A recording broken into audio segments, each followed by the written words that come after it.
Okay. Gonna modify this wrap rod. The rod itself, this is crap. Doesn't tolerate frost, bends, and has memory so it stays bent. Regular knitting needle. This knitting needle is 3.5 millimeters. I'll get the inch sizes later. And if this had been steel, I couldn't have cut it off with these pliers, but since it's aluminum, I can. Okay. I'm gonna bend it to S shape.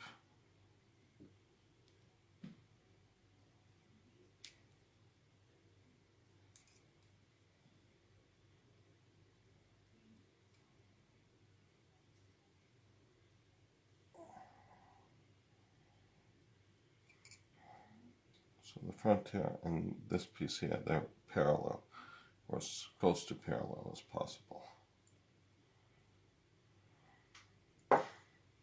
Now that piece is ready. This is the rod that's supposed to be in here. I'm going to take about a foot of stainless steel piano wire, 0.8 millimeter.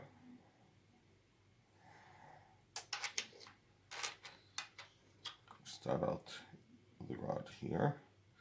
I want a piece that's that long.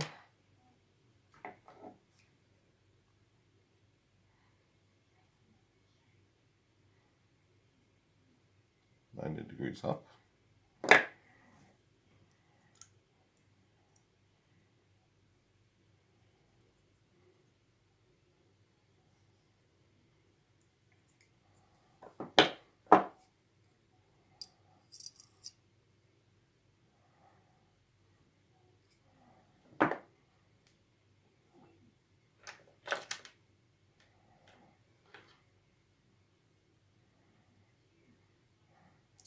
This is about halfway out here.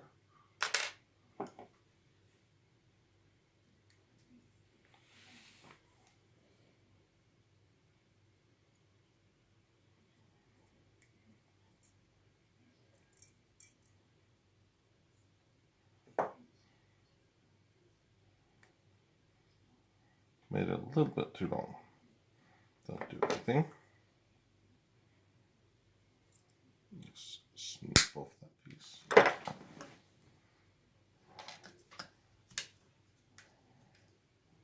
little bit of Scotch tape.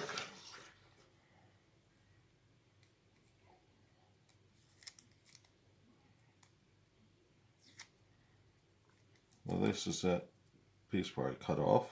The pointy part of the needle goes in the rod.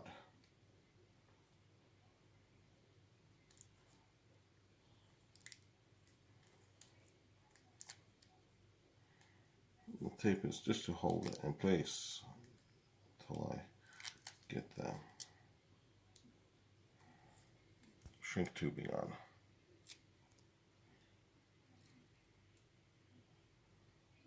And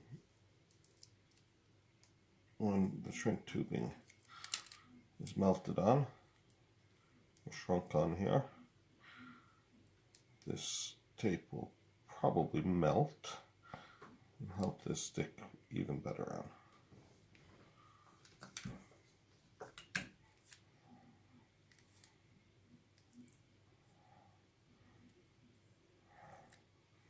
Since this wire has been on the spool, then I took advantage of the curve of the wire.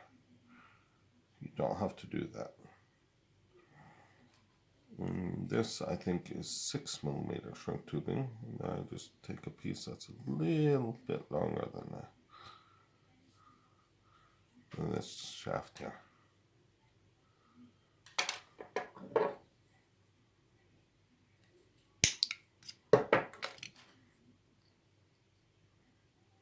It's just big enough to go over. think it's 6mm I got there, 5 or 6mm.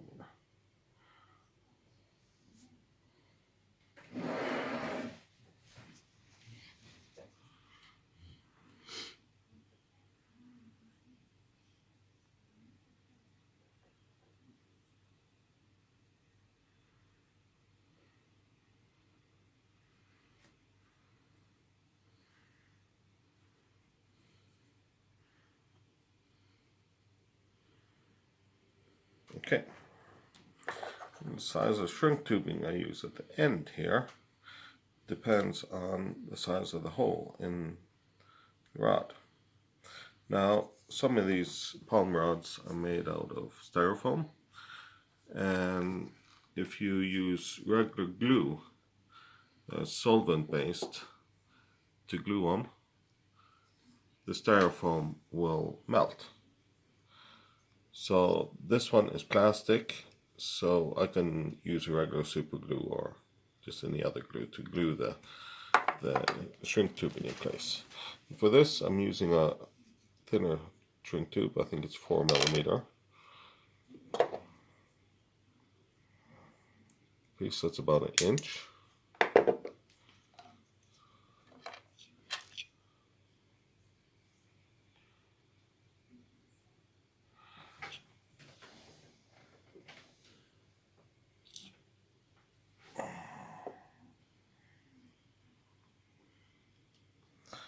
Shrink it on the end here.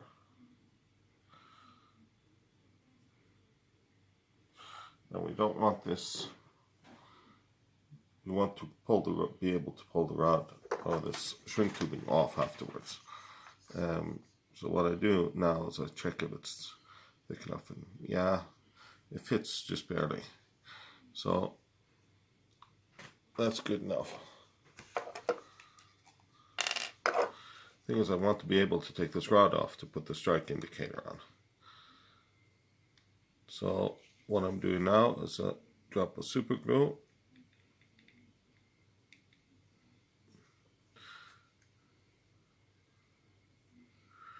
which will glue the shrink tubing onto the rod, but not the aluminum rod itself. Now this will have to take a while to dry, so I'll cheat a little bit. Meanwhile, I have this strike indicator. The spring on the strike indicator has a tendency to pop out, which is not that fun. So I put that in, and I very carefully put a drop of super glue between the spring and the rubber. If I put too much, it'll go through and it'll glue the rod itself in place. I'll do it just right, and then I could do it like this, without the spring popping out. That one's good.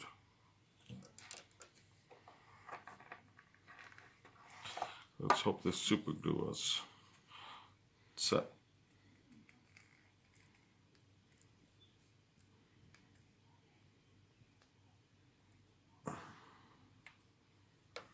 Yeah, I glued my finger to here. Now, there's no super glue or anything on here. Now I can put this strike indicator, just slide it onto the aluminum tubing, or aluminum rod, knitting needle here, rod. So that shrink tubing is plastic, kind of like rubbery, so the rod will fit in place.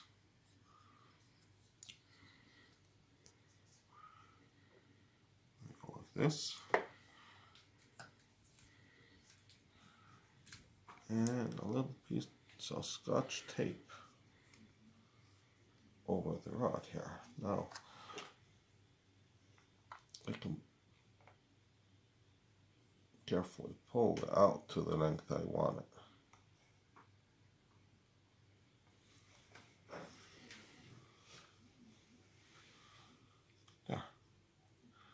guard is finished.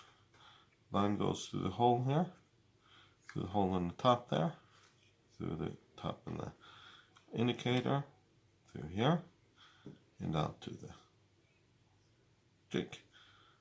And when I'm not fishing, I hook up the jig in this little loop here. Quite handy.